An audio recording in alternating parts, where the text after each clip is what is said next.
Good morning विद्यार्थी मित्रों। फरी एक बार चैप्टर नंबर 3 ની અંદર આપણે ભૌતિક વિજ્ઞાનમાં આગળના સેક્શનમાં વાત કરીએ તો છેલ્લે આપણે મિત્રો પ્રવેગની વાત કરી હતી।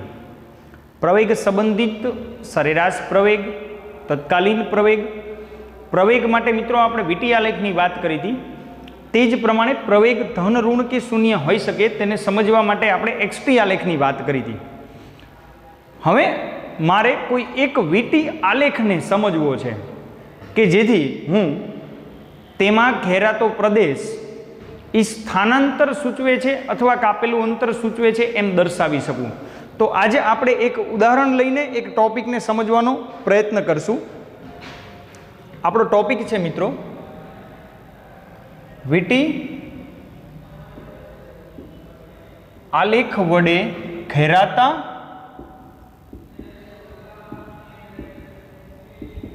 પ્રદેશનું ક્ષેત્રફળ। કોઈ એક વીટી આલેખનું જો હું ઉદાહરણ લઉં તો ઘેરાતા પ્રદેશનું ક્ષેત્રફળ આપેલ સમયગાળામાં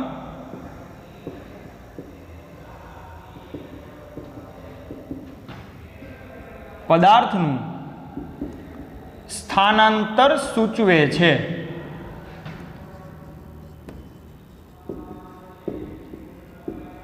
તેમ દર્શાવો। બરાબર સમજો મિત્રો, મારે વાત કરવી છે વીટી આલેખની। તો આપણી આજની ચર્ચા છે વીટી આલેખ વડે ઘેરાતા પ્રદેશનું ક્ષેત્રફળ આપેલ સમયગાળામાં પદાર્થનું સ્થાનાંતર સૂચવે છે તેમ દર્શાવો। આપણે કોઈ એક વીટી આલેખ લઈશું અને એને સમજવાનો પ્રયત્ન કરીએ।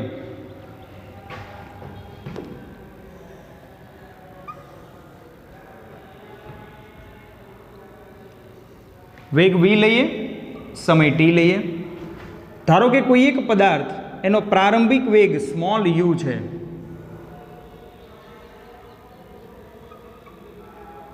સમયગાળાને t વડે દર્શાવવું।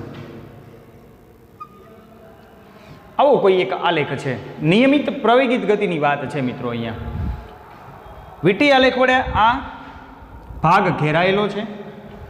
t એક આવર્તકાળ જેટલો સમયગાળો દર્શાવે છે। આપણે નોર્મલી કોઈ પણ સમય ત્યાં લઈ શકીએ છીએ અને u પ્રારંભિક વેગ અથવા કોઈ એક સમયે વેગ દર્શાવે છે એમ આપણે સમજી શકીએ છીએ। આ મારો વીટી આલેખ છે, એનાથી આ ઘેરાતા પ્રદેશનું ક્ષેત્રફળ છે। આ પ્રદેશ ઘેરાયેલો છે। તો સામાન્યતઃ તમે જુઓ ને તો આ એક લંબચોરસ દેખાય છે।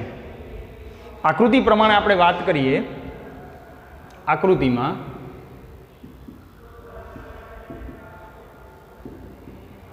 દર્શાવેલ પ્રદેશનું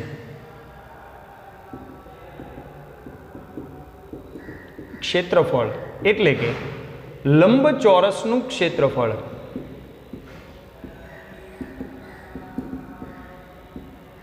બરાબર તમે જાણો છો લંબાઈ ગુણ્યા પહોળાઈ। કોઈ પણ લંબચોરસ માટે એક સાદી આકૃતિની હું વાત કરતો હોય મિત્રો તો મને લંબાઈ ગુણ્યા પહોળાઈથી મને લંબચોરસનું ક્ષેત્રફળ મળે। આપેલી પરિસ્થિતિ પ્રમાણે આપણે લંબાઈને અત્યારે ઊંચાઈના સંદર્ભમાં લઈશું અને આ પહોળાઈ લઈશું તો u ઇન્ટુ ટી એટલે કે સિમ્પલ યુટી થાય। ક્ષેત્રફળ લંબાઈ ગુણ્યા પહોળાઈ અનુસાર મને u ઇન્ટુ ટી જેટલું મળે આપેલા વીટી આલેખ માટે। આ જે મળે છે મિત્રો, જો આ મળતું ક્ષેત્રફળ મને સ્થાનાંતરનું અથવા લંબાઈનું પરિમાણ દર્શાવતું હોય તો ઓટોમેટિક સાબિત થઈ જાય કે આ જે ક્ષેત્રફળ મળે છે એ સ્થાનાંતર દર્શાવે છે। તો એના માટે મારે વાત કરવી છે એના પરિમાણની। હવે u ઇન્ટુ ટીની વાત કરું હું, બરાબર u એટલે વેગ છે મિત્રો। શું છે? વેગ। તો વેગ એટલે અંતર ભાગ્યા સમય અને t છે સમયમાં। u ઇન્ટુ ટી લઈએ, u એટલે અંતર ભાગ્યા સમય, t સમયમાં છે, સમય કેન્સલ થઈ જશે, વધે છે અંતર, કાપેલું અંતર અથવા સ્થાનાંતર। માટે ut બરાબર સ્થાનાંતર સૂચવતું હોય તો એમ કહી શકાય કે આ સ્થાનાંતર એ લંબચોરસના ક્ષેત્રફળ જેટલું હોય. એટલે જેટલું મને ગણતરીમાં લંબચોરસનું ક્ષેત્રફળ મળે એટલું પદાર્થે વીટી આલેખમાં સ્થાનાંતર કર્યું હશે એમ કહેવાય. બરાબર સમજજો. વેગ સમયનો આલેખ છે એટલે ગ્રાફમાં અહીંયા આલેખમાં ક્યાંય સ્થાનાંતરનો ઉલ્લેખ નથી. એક્સ નથી. એક્સ હોય સીધી ખબર પડી જાય અક્ષ ઉપરથી. એક્સમાં મને સીધી ખબર પડી જાય અક્ષ પરથી, પણ ક્યાંય એક્સ નથી. જો એક્સ નથી અને એક્સ મેળવવો છે, તો ઘેરાયેલ પ્રદેશનું ક્ષેત્રફળ મેળવી લેવાનું, ઓટોમેટિક તમને સ્થાનાંતર મળી જાય. આમ લંબચોરસનું ક્ષેત્રફળ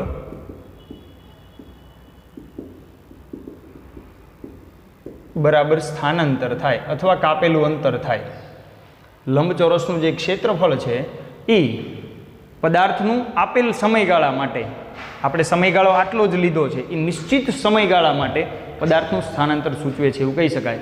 આવી નાનકડી રજૂઆત મિત્રો, તમારે આ એક નાનો કોન્સેપ્ટ છે, આ જે વાક્ય છે એને તમારે ધ્યાનમાં લેવાનું છે. વ્યવસ્થિત રીતે આને આપણે યાદ રાખશું. વીટી આલેખ વડે ઘેરાતા પ્રદેશનું ક્ષેત્રફળ આપેલ સમયગાળામાં પદાર્થનું સ્થાનાંતર સૂચવે છે.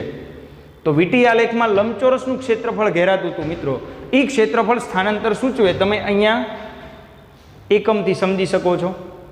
અંતર ભાગ્યા સમય ગુણ્યા સમય એટલે સિમ્પલ મને અંતર અથવા સ્થાનાંતર મળી જશે. તો આ પ્રમાણે હું જોઈ શકું છું. આનું આપણે પારિમાણિક વિશ્લેષણ પર કરી શકીએ છીએ. એને પરિમાણથી દર્શાવો તમે તો પણ એ મને L1 સૂચવશે, એટલે કે મીટર સૂચવશે, એટલે કે સ્થાનાંતર સૂચવશે. તો આ પ્રમાણે આપણે આ એક ઉદાહરણને સમજી શકીએ છીએ, વીટી આલેખને જે બોર્ડ પર દર્શાવ્યું છે. આગળ વાત કરીએ મિત્રો, આપણે ચેપ્ટરની સૌથી મહત્વની થિયરીની મારે આજે વાત કરવી છે. તમારે એક્ઝામ પોઈન્ટ ઓફ વ્યૂ પણ એ પૂછાય છે, એટલે આપણે એને ધ્યાનમાં લઈશું.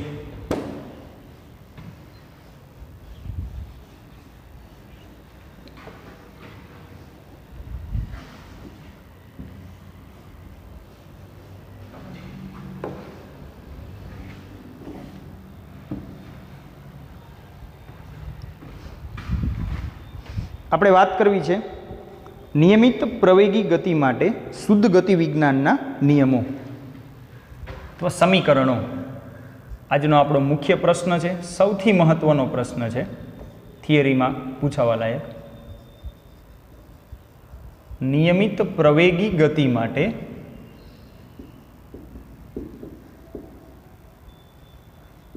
શુદ્ધ ગતિ વિજ્ઞાનના સમીકરણો મેળવો. શુદ્ધ ગતિ વિજ્ઞાનના સમીકરણો મેળવો. નિયમિત પ્રવેગી ગતિની મારે વાત કરવી છે અને મારે આ નિયમિત પ્રવેગી ગતિ અથવા અચળ પ્રવેગી ગતિના સમીકરણો મેળવવા છે.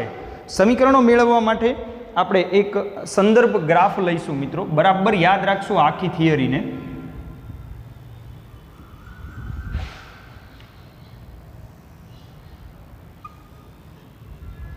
કોઈ એક મારે વીટી આલેખ દર્શાવવો પડે. વેગ v, સમય t. ધારો કે કોઈ એક પદાર્થનો પ્રારંભિક વેગ v0 છે. v0 જેટલા t બરાબર 0 સમયે વેગ v0 છે અને કોઈ એક નિશ્ચિત t સમયે તેનો વેગ v છે.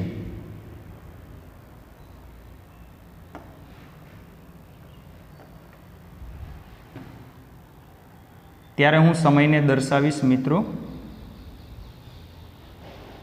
t વડે. કોઈ એક t સમય છે, આપણે નોર્મલી એક જ સમય x દર્શાવીએ અહીંયા. હવે કોઈ એક પદાર્થ t બરાબર 0 સમયથી t બરાબર t સમય સુધીમાં a થી b સુધીનું સ્થાનાંતર કરે છે. a થી b સુધી જાય છે, મતલબ અંતર કાપે છે. ઝડપનો ફેરફાર મેં દર્શાવ્યો છે. પ્રારંભિક વેગ v0 થી અંતિમ વેગ v છે. તો આપેલા સમયગાળા માટે હું અહીંયા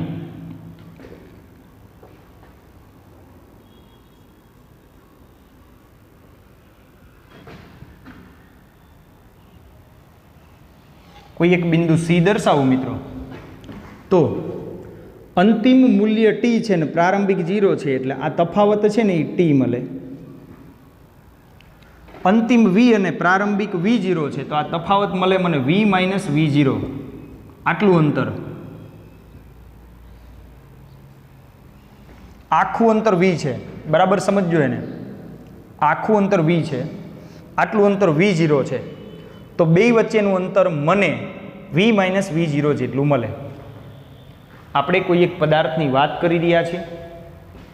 પ્રારંભિક વેગ V0 થી કોઈ એક પદાર્થ ગતિની શરૂઆત કરે છે અને બી પાસે અટકી જાય છે ટી સમયે. તો આપેલી આકૃતિ મુજબ અહીંયા આપણે એ થી બી સુધીની વાત કરી રહ્યા છીએ. આપણો ગતિપથ એવો છે. હવે આટલી ગતિ માટે વીટી આલેખમાં આટલી ગતિ માટે મારે કેટલાક સમીકરણોની રજૂઆત અહીંયા ઉત્પન્ન થાય છે, જે મારે જોવી છે. ચલો શરૂઆત કરશું. આપણે ધ્યાનમાં લઈશું બરાબર આપેલા સેક્શનને.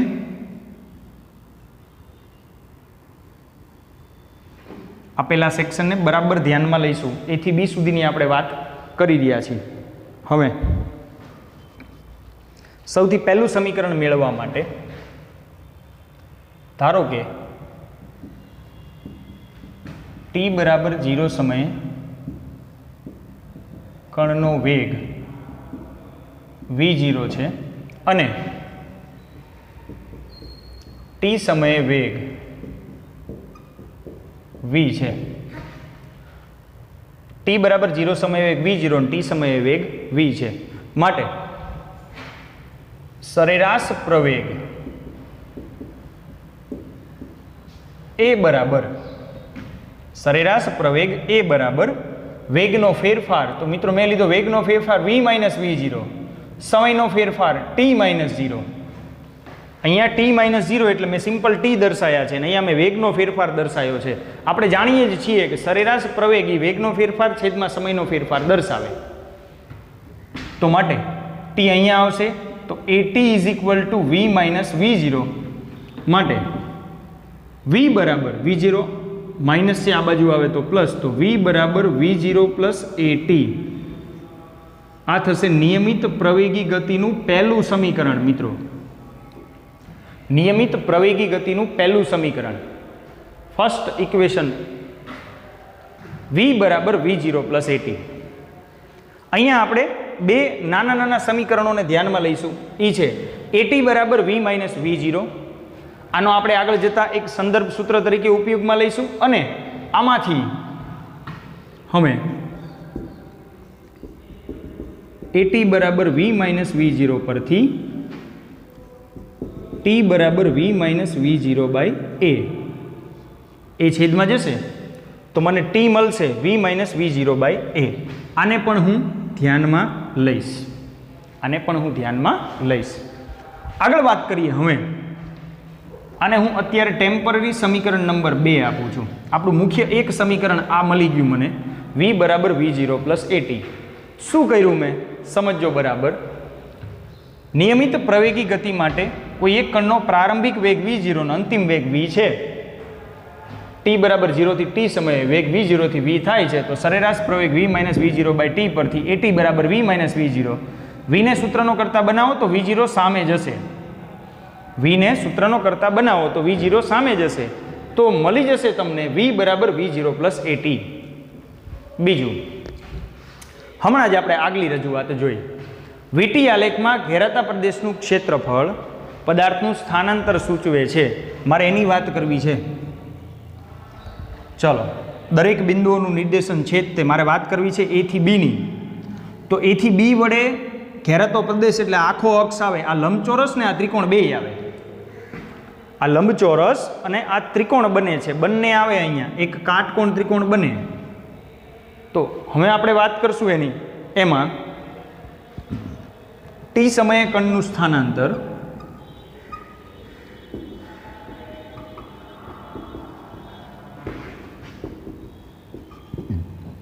એ વીટી આલેખ વડે ઘેરાયેલા પ્રદેશના ક્ષેત્રફળ જેટલું હશે. ટી સમયે કણનું સ્થાનાંતર એ વીટી આલેખ વડે ઘેરાયેલા પ્રદેશના ક્ષેત્રફળ જેટલું થાય. તો હવે એને સમજવા માટે આપણે આપેલ આકૃતિ પરથી આગળની રજૂઆત જોઈએ. માટે હું સ્થાનાંતરને x દર્શાવું તો x બરાબર સમજો, એક લઈશું ત્રિકોણ ABC નું ક્ષેત્રફળ, બીજું લઈશ લંબચોરસ OACT, અહીંયા મેં ટી દર્શાવ્યું છે એટલે પહેલા મળશે મને ત્રિકોણ ACB નું ક્ષેત્રફળ વત્તા લંબચોરસ ACTO નું ક્ષેત્રફળ. ચલો પહેલી વાત કરીએ. ત્રિકોણનું ક્ષેત્રફળ કાટકોણ ત્રિકોણ હોવાથી 1/3 પાયો ગુણ્યા વેધ, 1/3 આ પાયો થશે ને આ વેધ થશે, વેધ BC થશે ને પાયો AC થશે. 1/3 પાયો ગુણ્યા વેધ એટલે V - V0 × T પ્લસ લંબચોરસનું ક્ષેત્રફળ લંબાઈ ગુણ્યા પહોળાઈ. મિત્રો આ અંતર થશે V0 અને આ થશે T એટલે ઊંચાઈ ગુણ્યા પહોળાઈની વાત છે. એટલે મળશે મને V0 × T બરાબર સમજો. 1/3 વેધ V - V0 અને પાયો છે T એટલે ત્રિકોણનું ક્ષેત્રફળ મળી જાય. પછી લંબચોરસનું ક્ષેત્રફળ તો આટલું અંતર V0 છે અને આ T છે એટલે લંબાઈ ગુણ્યા પહોળાઈને અનુરૂપ અહીંયા ઊંચાઈ ગુણ્યા પહોળાઈ લેવાની છે બે બાજુ એટલે V0 T મળે. આગળ વધીએ. અહીંયા તમે જાણો છો V - V0 એના બરાબર AT મૂકી શકાય. V - V0 બરાબર AT મૂકી શકાય. તો આ 1/2 AT × T plus V0 T. V0 T ને પહેલાં લખું છું V0 T plus half T × T બે વખત આવશે મિત્રો. અહીંયા T × T બે વખત આવશે એટલે હાફ AT². તો સૌથી મહત્વનું ને અગત્યનું સમીકરણ મળે છે અહીંયા મને. નિયમિત પ્રવેગી ગતિનું બીજું સમીકરણ સ્વરૂપ હું એને ધ્યાનમાં લઈશ. x બરાબર V0 T plus 1/2 AT². x બરાબર V0 T પ્લસ 1/2 AT². પહેલું સમીકરણ હું ધ્યાનમાં લઈશ મિત્રો, એ હતું V બરાબર V0 પ્લસ AT. બીજું સમીકરણ હું ધ્યાનમાં લઈશ x બરાબર V0 T પ્લસ 1/2 AT². તો આ થઈ ગયું મિત્રો મારું નિયમિત પ્રવેગી ગતિનું બીજું સમીકરણ. પહેલું સમીકરણ V બરાબર V0 પ્લસ AT ને બીજું x બરાબર V0 T પ્લસ 1/2 AT². હવે મારે વાત કરવી છે ત્રીજા સમીકરણની. ત્રીજા સમીકરણ તરફ જઈએ. ત્રીજા સમીકરણ માટે સૌથી પહેલા આપણે જાણીએ છીએ મિત્રો, જો મારી પાસે પ્રારંભિક વેગ V0 અને અંતિમ વેગ V હોય તો કોઈ પણ વસ્તુની સરેરાશ એટલે એના મૂલ્યો ભાગ્યા એટલી સંખ્યા થાય. એ પ્રમાણે હું અહીંયા લઈશ. હવે સરેરાશ વેગ લેવો હોય મારે તો V પ્લસ V0/2 એમ લઈ શકું. પ્રારંભિક અને અંતિમ વેગનો સરવાળો ભાગ્યા 2 કરું ને એટલે મને સરેરાશ પ્રવેગ મળી જાય. એટલે V બાર = V પ્લસ V0/2 મળી જાય. માટે T સમયે સ્થાનાંતર x બરાબર V બાર × T લઈ શકાય. સ્થાનાંતર x બરાબર V બાર × T લઈ શકાય. માટે x બરાબર V પ્લસ V0/2 × T થશે. સમીકરણ રજૂઆત બાકી છે, પહેલાં અહીં સુધીનું વ્યવસ્થિત ઉતારો. આપણે સરેરાશ વેગ લીધો V પ્લસ V0/2, પછી સ્થાનાંતર વેગ બરાબર સ્થાનાંતર ભાગ્યા સમય થાય તો સ્થાનાંતર અથવા અંતર x બરાબર V બાર × T થશે. તો x બરાબર V પ્લસ V0/2 × T થાય. હવે અહીંયા Tની કિંમત આપણે લીધેલી છે સમીકરણ નંબર 2માં. આટલી રજૂઆત મિત્રો પહેલાં વ્યવસ્થિત રીતે તમે જોઈ લેશો, પછી આપણે થિયરીને આગળ વધારીએ.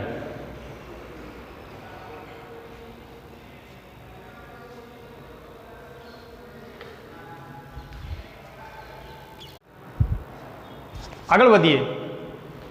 આપણી પાસે મિત્રો મારે આમાં સમીકરણ નંબર 2 પરથી Tની કિંમત મૂકવાની છે. ચલો આગલી રજૂઆત જોઈએ હવે થિયરીની.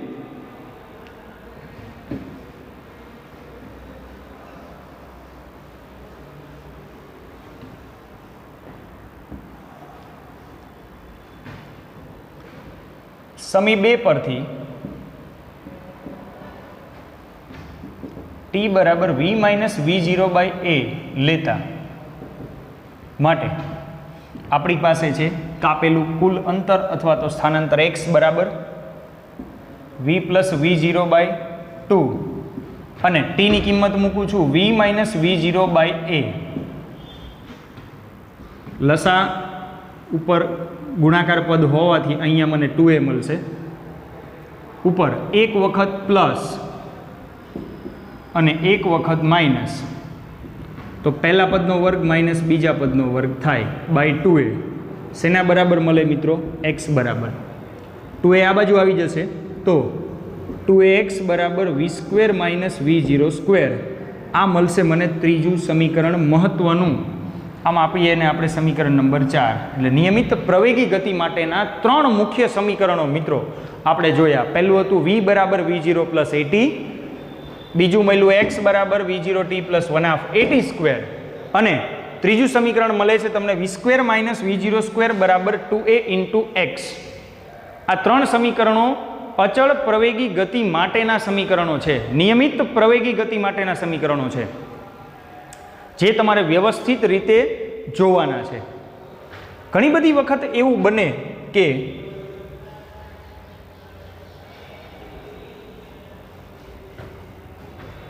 આપણે અત્યારે એવું ધારેલું છે કે પદાર્થ જ્યારે ગતિની શરૂઆત કરે છે ત્યારે એનું પ્રારંભિક સ્થાનાંતર શૂન્ય છે, એટલે આપણે ડાયરેક્ટ અંતિમ સ્થાનાંતર x એટલે કાપેલું અંતર x લઈએ છીએ. ઘણી બધી વખત એવું થાય કે ધારો કે ઓલરેડી પદાર્થ થોડું અંતર કાપી ચૂક્યો છે, 2 મીટર, 5 મીટર, 50 મીટર જેટલું, એટલે કે પ્રારંભિક અંતર એનું x0 છે, અને પછી મારે ગતિના સમીકરણો લગાડવા છે. એવા કિસ્સાની જો વાત કરીએ તો આપણે સમીકરણોને વધારે વિશેષ લખી શકશું. જો પણ અહીંયા ધ્યાનમાં રાખશું આપણે સૌથી મહત્વનો મુદ્દો,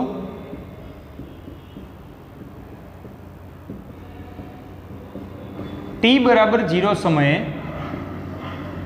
સ્થાન x0 પર હોય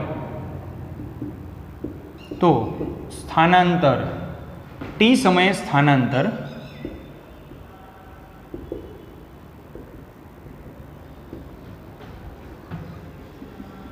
x માઇનસ x0 થાય. t જેટલા સમયગાળામાં એનું સ્થાનાંતર, કારણ કે અંતિમ સ્થાન આપણે x વડે દર્શાવ્યું છે એટલે એ મારો x માઇનસ x0 થાય. આવી પરિસ્થિતિમાં નિયમિત પ્રવેગી ગતિના સમીકરણો નીચે મુજબ લેવા. જ્યારે આવી પરિસ્થિતિ સર્જાય ત્યારે નિયમિત પ્રવેગી ગતિના સમીકરણો આપણે આ મુજબ લઈશું. પહેલું v બરાબર v0 પ્લસ at, એમાં સ્થાનનો ફેરફાર નથી મિત્રો, એટલે એમાં પરિવર્તન નહીં આવે. બીજું સમીકરણ છે e x minus x0 is equal to v0t plus half at², એ પ્રમાણે દર્શાવશું. અને ત્રીજું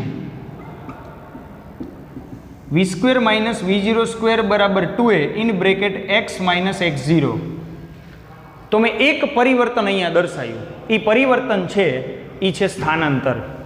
એટલે જો પ્રારંભિક સ્થાન x0 થી કોઈ પદાર્થ ગતિની શરૂઆત કરતો હોય, પ્રારંભિક સ્થાન x0 થી શરૂઆત કરતો હોય તો, અને એનું અંતિમ સ્થાન x હોય, તો મારે સ્થાનાંતરને અંતિમ માઇનસ પ્રારંભિકના પદમાં લેવું પડે. તો આ બે ચેન્જીસ આવશે આ બે સમીકરણમાં. નહીતર આપણે દરેક કેસમાં કે જ્યારે પદાર્થ x બરાબર 0 સ્થાનથી ગતિની શરૂઆત કરે છે, એવા દરેક સમય માટે આપણે આગળ જે થિયરીમાં જોયા છે એ સમીકરણોને ફોલો લઈશું. તો આ પ્રમાણે સૌથી મહત્વની થિયરી મિત્રો, નિયમિત પ્રવેગી ગતિ માટે શુદ્ધ ગતિ વિજ્ઞાનના સમીકરણો અહીંયા સુધી તમારે જોવાના છે, અને એનો વધારાનો એક કિસ્સો એમાં એડ કરવાનો છે, જે તમારી થિયરી સ્વરૂપમાં તમારે એને પ્રોપર રીતે યાદ રાખવાનું છે. આગળ વાત કરીએ મિત્રો, જેડબલઈ અને નીટમાં MCQ માટે કેટલીક મહત્વની બાબતોને મારે ધ્યાનમાં લેવાની હોય છે, જેને આપણે અહીંયા જોઈએ. એમાંનું એક સૂત્ર રજૂઆત મારે અહીંયા જોવી છે.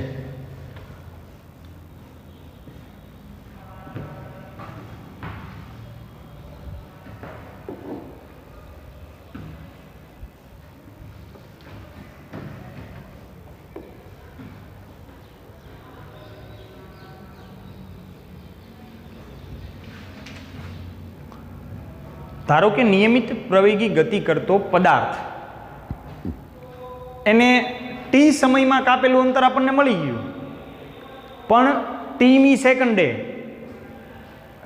સેકન્ડે એ કેટલું અંતર કાપશે? ધારો કે 25 મિનિટ હોય તો 25મી મિનિટે, આપણો પ્રશ્ન એવો છે. ધારો કે 20 મિનિટ હોય તો 20મી મિનિટે, 1 થી 19ની મારે ચિંતા નથી કરવી. પણ જ્યારે 19 થી 20 મિનિટ સુધીના સમયગાળામાં કે 19 થી 20 સેકન્ડ સુધીના સમયગાળામાં ઉદાહરણ તરીકે આપણે લઈએ તો એ કેટલું અંતર કાપશે એની એક નાનકડી રજૂઆત મારે લેવી છે. પ્રશ્ન આ મુજબ છે, કોઈ એક કણ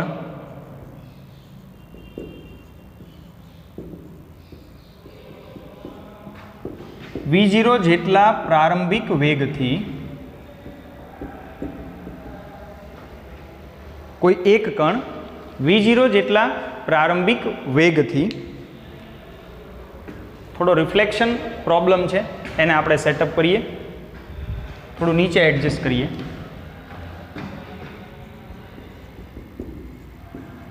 કોઈ એક કણ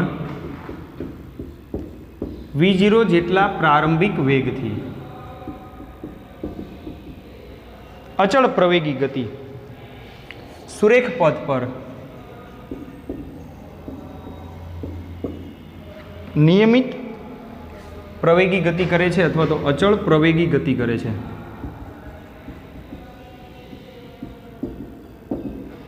કોઈ એક કણ v0 જેટલા પ્રારંભિક વેગથી સુરેખ પથ પર અચળ પ્રવેગી ગતિ કરે છે તો nમી સેકન્ડમાં કણે કરેલું અંતર મેળવો.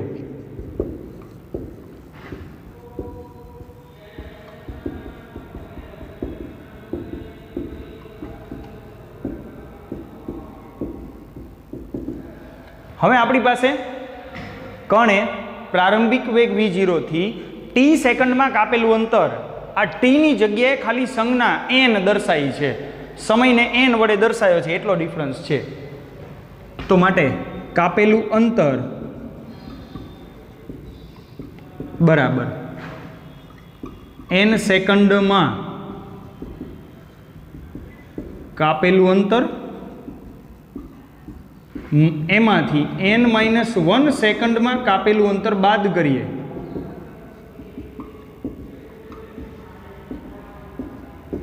એટલે કે 25મી સેકન્ડે કાપેલું અંતર જોતું હોય તો 25 સેકન્ડમાં કાપેલા અંતરમાંથી 24 સેકન્ડમાં કાપેલું અંતર બાદ કરું તો મળી જાય મને. ચલો આ અંતર માટે સમીકરણ લગાડીશ હું. નિયમિત પ્રવેગી ગતિનું બીજું સમીકરણ v0t, ટીની જગ્યાએ n પ્લસ 1/an² માઇનસ આના માટે લગાડીશ v0 n-1 પ્લસ 1/an-1². આનું સરળ સાદું રૂપ આપવાનું છે મિત્રો, અને કાપેલા અંતરને હું dn વડે દર્શાવીશ. ડિસ્ટન્સ ઓફ n સેકન્ડ માટેના અંતરની વાત છે એટલે ડિસ્ટન્સ સંજ્ઞા પ્રમાણે dn.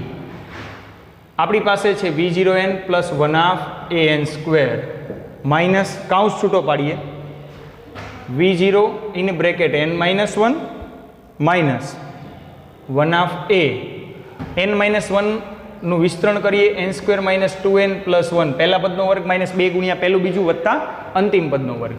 ચલો વિસ્તરણમાં આગળ વધો, v0n plus 1/an² minus v0n minus minus plus v0, હજી કાઉન્સ છૂટો પડશે minus 1/an² minus minus plus 1/, અને આ 2n માઇનસ 1/a. આટલા સ્ટેપ મળશે મને. આ માઇનસ થશે, આ પ્લસ થશે ને છેલ્લું પદ માઇનસ થશે, માઇનસ 1/an² મુજબ. v0n ઉડી જશે, 1/an² ઉડી જશે. આગળ વધીએ હવે તો વધે છે મારી પાસે V0, અહીંયાથી 2 ઉડી જશે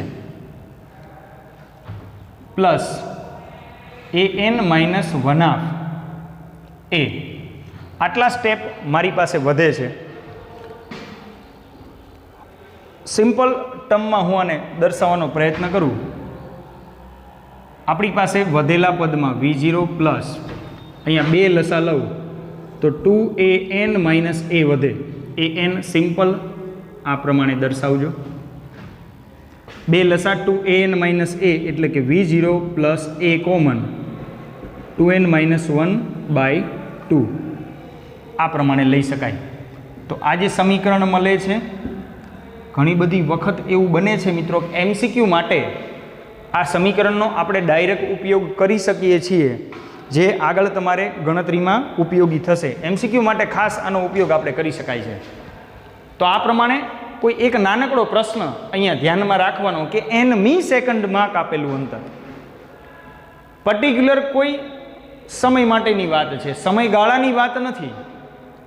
સમયગાળા માટે તો આપણી પાસે સમીકરણ છે જ, V0t plus half at square, એનના પદમાં V0n પ્લસ 1/2an², આ સમીકરણ છે જ તે સમયગાળાના પદમાં. પણ કોઈ નિશ્ચિત સમયની વાત હોય ત્યારે V0 પ્લસ 1/2a કૌંસમાં 2n-1 આ પ્રમાણે આ સમીકરણને આપણે લખશું. હજી યાદ અથવા વિશેષ લખવા માટે dn is equal to V0 plus half a 2n-1 આ પ્રમાણે લખી શકાય. તો આજના આપણા ટોપિકની અંદર આપણે મુખ્ય થિયરીની મિત્રો વાત કરી. એ હતી નિયમિત પ્રવેગી ગતિ માટે શુદ્ધ ગતિ વિજ્ઞાનના સમીકરણો બરાબર યાદ રાખવાના છે. અને એક નાનકડા MCQ માટે આ ઉપયોગી છે મિત્રો, JEE NEET MCQ માટે આપણે જે આ વાત કરી છે એ JEE અને NEET MCQ માટેની આ સમીકરણની વાત કરી છે, જેને આપણે વ્યવસ્થિત રીતે ધ્યાનમાં લઈશું. તો હવે પછીની રજૂઆત મિત્રો આપણે આગળના લેક્ચરમાં જોઈશું. વ્યવસ્થિત રીતે તૈયાર કરજો, વિડીયોને જોઈને તૈયાર કરજો, તો તમે સમજી શકશો ચેપ્ટર કેવી રીતે કયા ફ્લોમાં આગળ ચાલે છે. એને વ્યવસ્થિત વિડીયો જોઈને પછી જ હોમવર્ક કરવું, જેથી કરીને એ જે ટોપિકની અન્ડરસ્ટેન્ડિંગ છે એ તમને આવે અને આગળ એક લિંકથી ચેપ્ટર સમજાતું જાય. Thank you.